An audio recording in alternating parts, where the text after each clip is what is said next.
Bonjour et bienvenue, heureux de vous retrouver ici dans mon bureau que vous connaissez. Aujourd'hui, je voudrais vous parler quelques instants de cette notion fondamentale d'intégrité de notre vie.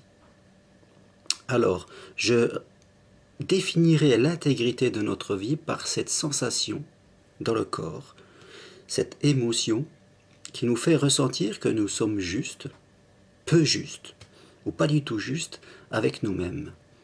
Imaginez qu'à l'intérieur de notre corps, cela soit comme un instrument de musique, qui par moments est soit accordé, soit désaccordé. Ce sont nos émotions qui nous préviennent, en tout cas si quelque chose que nous voyons, si quelque chose que nous vivons est juste par rapport à nos valeurs, par rapport à ce que nous aimerions faire.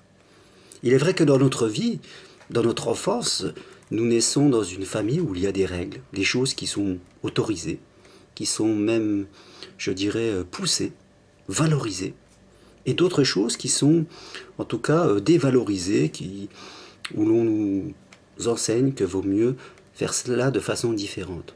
Tout cela dans différents contextes. Je dirais le travail, la notion de travail, la notion de relation à l'autre, la notion sur le plaisir, sur le sexe, sur la religion, sur l'engagement, sur l'obéissance. Dans différents domaines, nous naissons et au début de notre vie, nous n'avons pas d'autre choix que d'accepter ce qui nous est donné, le cadre en tout cas dans lequel nous devons grandir.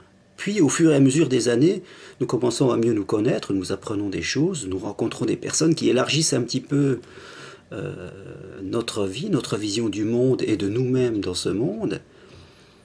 Et à partir de ce moment-là, il peut y avoir un décalage entre ce que l'on nous a dit, entre ce que l'on a appris, et ce que nous voulons vraiment vivre. On se marie, on rencontre un conjoint, quelquefois on fait des enfants, on a des relations. Et c'est à partir de ce moment-là que le décalage peut commencer à se faire entre ce que les autres, la société, la famille, tous les gens, en tout cas d'importance pour nous, nous disent de vivre, nous disent de croire, nous disent de réaliser, et nous-mêmes ce que nous voulons faire à un moment ou à un autre. Et c'est à partir de cet instant que le décalage dans l'intégrité de notre vie, c'est à ce moment-là que cet instrument de musique que nous avons à l'intérieur de nous-mêmes peut commencer à se désaccorder. Alors bien sûr, parfois dans la vie nous avons des contraintes, nous n'avons pas d'autre choix que d'accepter certaines choses. Mais là où ça commence à poser problème, c'est quand nous acceptons des choses que nous ne devrions pas accepter. Et c'est là où notre corps, où cet instrument dont je parlais, commence vraiment à se désaccorder.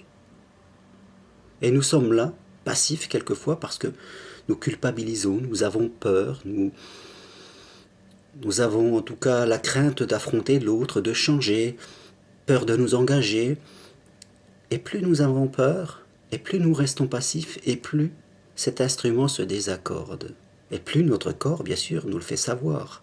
Même si une partie de nous résonne et commence à se trouver toutes les bonnes excuses pour rester ou pour continuer à faire ce que nous faisons, par peur de l'affrontement, par peur d'oser, une autre partie de nous, à l'intérieur de nous, plus profondément. On appelle ça le moi profond, le guide intérieur, l'enfant intérieur. Vient nous dire par des émotions, par des douleurs, quelquefois limite par des maladies, si on va très loin, que quelque chose ne tourne pas rond et que nous devons changer. Imaginez, voilà, cette intégrité, cette justesse que nous devons avoir comme une échelle de 1 à 10. Alors il n'est pas facile dans cette vie moderne d'être à 10 sur 10 et d'avoir une intégrité vraiment au top, ça serait un peu un fantasme. La moyenne, je dirais, par rapport à ce que nous voulons et aux contraintes de la vie moderne, serait de se situer, je dirais, entre 5 et 8, voilà, quelque chose en tout cas de naturel. Maintenant, quand dans notre vie, par rapport à nos relations avec un conjoint, avec une famille, avec des relations professionnelles, si notre niveau d'intégrité commence à descendre trop bas, vers 2, 3, 4, voire encore plus bas pour certaines personnes qui se renient totalement, alors là, nous allons souffrir énormément. Et souvent, c'est là où il faut commencer à se faire aider, parce que ce n'est pas facile tout seul de commencer à remonter cette pente qui paraît excessivement dur au début.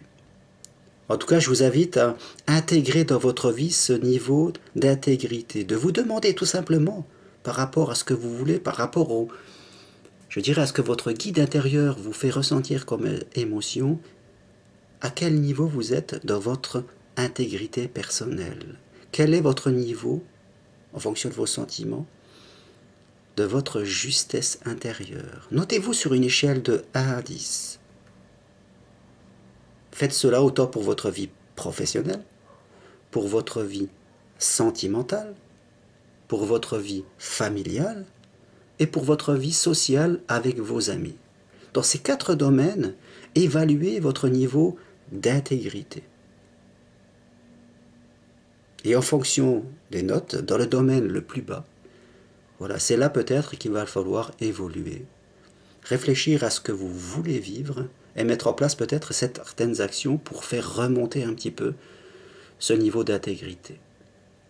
Voilà pour ces quelques mots que je voulais partager avec vous ce soir, car cette notion d'intégrité, cette notion d'être juste avec nous-mêmes est vraiment fondamentale pour que nous soyons bien avec nous, pour que nous allions vers le bonheur, la sensation de réaliser notre vie, en tout cas de faire ce qui est important pour nous, de pouvoir utiliser notre pouvoir personnel et surtout de pouvoir développer notre capacité à faire des choix pour nous, tout en respectant les autres. Voilà, merci.